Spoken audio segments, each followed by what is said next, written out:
I've been seeing a lot of discourse asking the question, how did we get here? What was the first domino to fall that led to the disaster that we are in now? And people have said, well, Biden should have dropped out earlier, given Kamala more time to campaign, or she should have taken a stronger stance about Gaza. But, well, no, really, it goes back to, of course, Hillary should have campaigned in the Rust Belt more. And if James Comey hadn't, put out the whole thing about her emails, and really, if the DNC hadn't put their thumb on the scales, then maybe Bernie would have had a real chance. Well, no, actually, if you really go back further, it's really that Al Gore conceded the 2000 election to George W. Bush. Well, no, actually, if you go back further, it's really the Reagan Revolution. It was Reaganism and trickle-down economics, which destroyed the middle class and, sent manufacturing jobs overseas. That's really what did. Well, actually, if you really go back, it's Bobby Kennedy's assassination, because that would have prevented a Nixon presidency and it would have ended the Vietnam War early. Well, no, actually, it's of course John F. Kennedy and Martin Luther King and Malcolm X's assassinations, and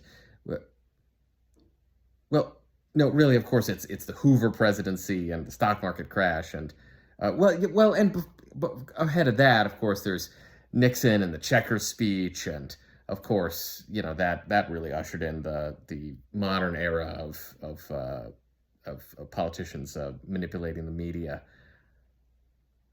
No, no, it's really the stock market crash. Actually, no, it's really the corruption of Tammany Hall in the late 19th and early 20th century. That's really actually, no, it really is the Civil War. It was the Civil War and not punishing the Confederates enough after the Civil War. That's really was the beginning of our troubles.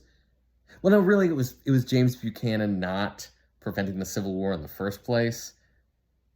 No, actually, really, it was when the country was founded. It was the Northerners giving disproportionate power to the Southern slaveholding states. That's really, well, no, actually, it really is, slavery, child slavery coming to North America in the first place in 1619. Well, actually, it really is the invention of chattel slavery in the 1590s that really did it. Well, really, it's the invention of whiteness as a racial identity, which was used as the concept of superiority, which was used as an excuse to, enslave African people and genocide the Native Americans, which really, of course, started with Christopher Columbus and his, horrifying treatment of the Native Americans. That really is, really, it really goes back to the whole concept of the divine right of kings, which was prevalent throughout Europe in the Middle Ages.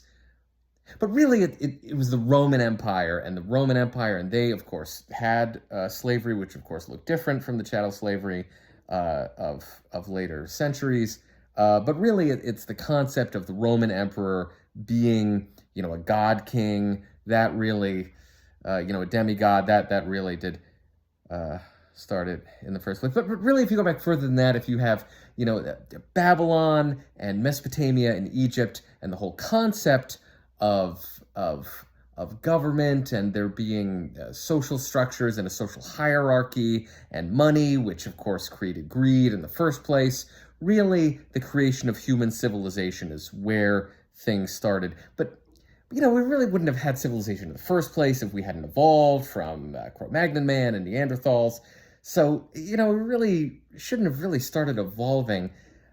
But of course, it was the creation of the Earth 4.5 billion years ago, and the stardust and carbon and hydrogen and oxygen hitting the Earth when stars exploded billions of years ago.